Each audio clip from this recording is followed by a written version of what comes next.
is going on, everybody? It is Frank the Tank, and this is the Phase 4 reviews. So, it's been quite a while since I last did one of these. I know it's been well over a month, possibly over a month and a half, I don't know, but it has been a while.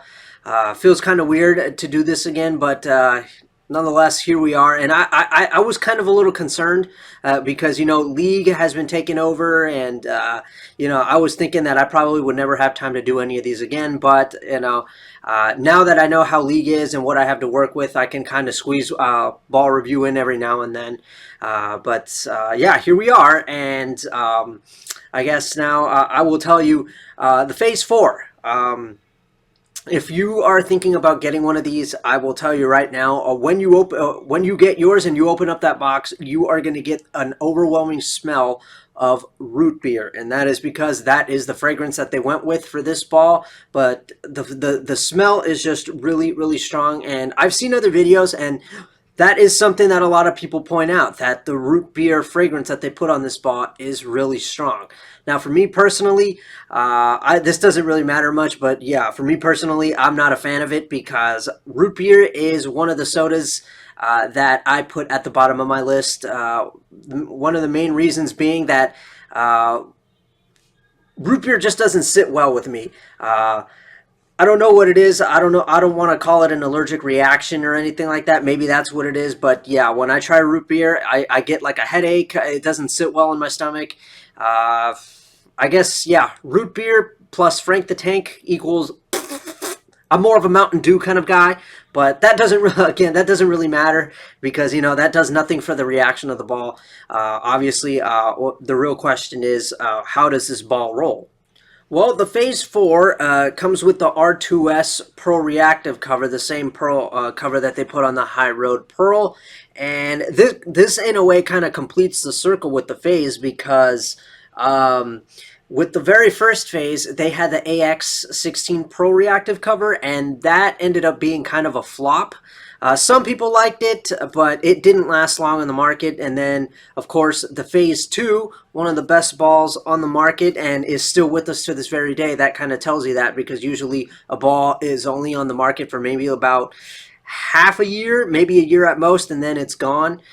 This ball was released in like 2016 and it's still with us to this very day. A lot of people love to use it. A lot of the pro players keep it in the bag.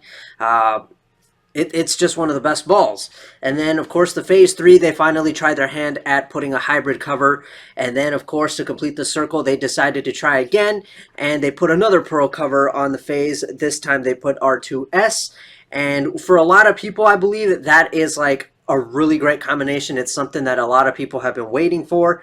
For me personally, I'm not really a fan of R2S. Again, for my personal preference, if I'm going to have a bowling ball with the Pearl cover, I don't want it to be too lengthy.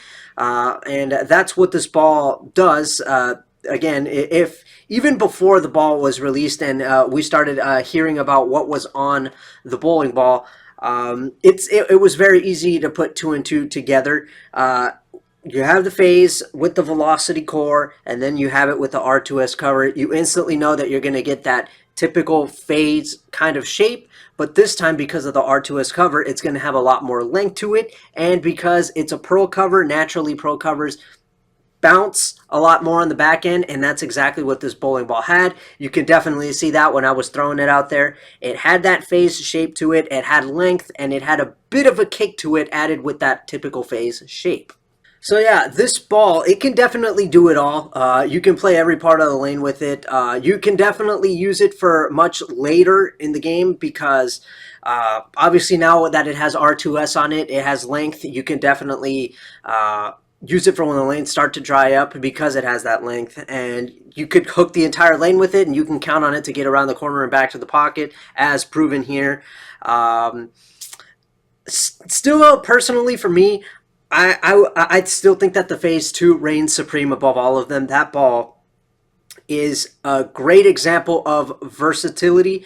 I mean, I wish I could prove it, but unfortunately I don't have like 3 or 4 different phases to try this out. But the Phase 2, like, you can pretty much do anything to it and it will get the job done. Like, I remember, like, I had a Phase 2 where I put 75 by 5 by 45 on it, and it did what I needed it to do. It didn't, hook too much down lane. It got around the corner nice and easy, and I could basically play on the right part of the lane, because that's what 75 by 5 by 45 is meant to do.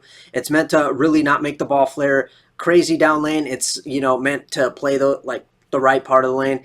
I remember I had another phase 2 that I drove 85 by 4 1/4 by 50, and suddenly it became early and strong.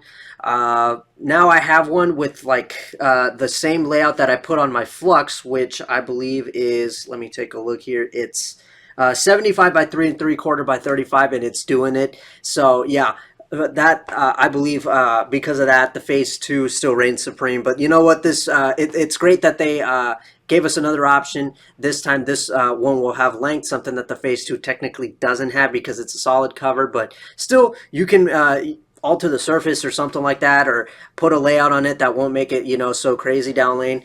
But phase 4 for me personally, and not really something I like, because again, when it comes to pro covers, I may sound a little picky here. I need when I have a bowling ball with the pro cover, I don't want that pro cover to make the ball too lengthy. I need that length to come back, and that's kind of why I put that 85 by 4 1/4 by 50 layout on this ball, because I know for a fact that this layout does bring back the length just a little bit, and the ball still, with this layout on it, it still seemed a little too long, and that was what was making it difficult for my eyes to understand the ball reaction. But I still at least managed to pull off, I don't even know what series I got, but yeah, that kind of shows it, that this ball, maybe even though I got a pretty good series out of it, it still isn't for me. It doesn't feel like it's for me. I think I'd rather stick with the phase 2. But I'm sure for many of you out there, you'll probably love this ball. But phase 2 for me all the way. So that, I guess, is my take on the phase 4. Hope you guys enjoyed, and at this point, I don't really know what else to look at. I know some of you are probably going to ask me to try the gem, but I'm probably not going to do it, because I've seen all the videos, and it just looks like upgraded proton physics. It looks really, really strong, but the thing for me is that the ball is just, it's very snappy. It's like hockey stick kind of back end, and I am not a fan of bowling balls with that kind of reaction. If I'm going to get a bowling ball, I need it to have a much rounder back end to it, and that thing is just too snappy. So anyway, that's the phase 4. I'm Frank the Tank. Hope you guys enjoyed. I will catch you guys in another video.